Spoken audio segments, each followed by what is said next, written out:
చంద్రబాబు నాయుడు 75వ పుట్టినరోజు సందర్భంగా శుభాకాంక్షలు తెలియజేసిన ప్రముఖులు.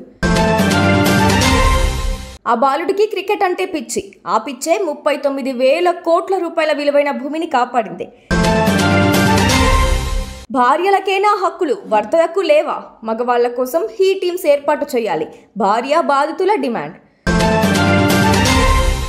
Super Sunday. ఐపీఎల్లో ఇవాళ 2 కీలక మ్యాచ్లు. అభివృద్ధి, విజనరీ, సంక్షేమం, సాంకేతికత అనగానే చంద్రబాబు పేరు ప్రస్తావించాల్సిందే. తెలుగు ప్రజల హృదయాల్లో ఆయనది ప్రత్యేక స్థానం. ప్రజల వద్దకు పాలన, రైతు బజార్లు, డ్వాక్రా సంఘాలు, జన్మభూమి, శ్రమదానం ఇలా ఎన్నో పథకాలు, కార్యక్రమాలతో సంచలనాలు సృష్టించారు. దేశ రాజకీయాల్లోనూ ఆయన కింగ్ మేకర్. అప్పుడు వాజ్పేయి, ఇప్పుడు మోదీ సర్కారుల్లో చంద్రబాబు నేతృత్వంలోని టీడీపీదే కీలక పాత్ర.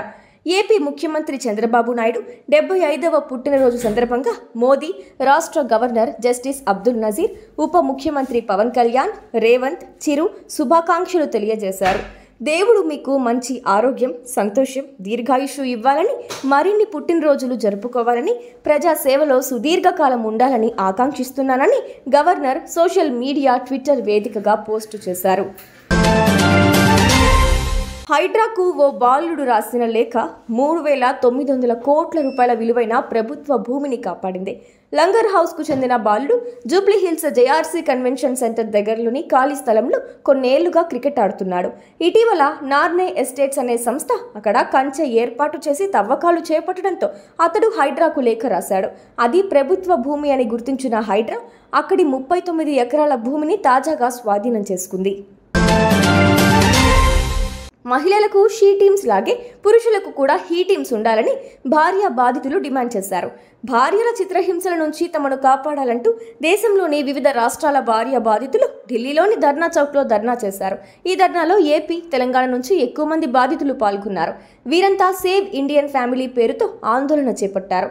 Telugu Bigg Boss contestant Shekhar భాష కూడా ఇందులో పాల్గొనడం విశేషం. ఐపీఎల్లో ఇవాళ 2 కీలక మ్యాచ్లు జరగనున్నాయి. న్యూ చండీగఢ్ వేదికగా 3:30 గంటలకు Punjab Kings versus RCB, Wankhede వేదికగా 7:30కు ఎంఐ వర్సెస్ సిఎస్కే తలపడనున్నాయి. వరుస విజయాలతో పంజాబ్ జోరు మీద ఉండగా సొంత గడ్డపై ఓటములతో డీలా పడిన ఆర్సీబీ విన్నింగ్ ట్రాక్ ఎక్కాలని ఆరాటపడుతోంది. ఇక పాయింట్ల పట్టికలో అట్టడుగున ఉన్న చెన్నైకి నేటి మ్యాచ్ ఎంతో కీలకం. ఓడితే ప్లే ఆఫ్స్ ఆశలు సంక్లిష్టమవుతాయి.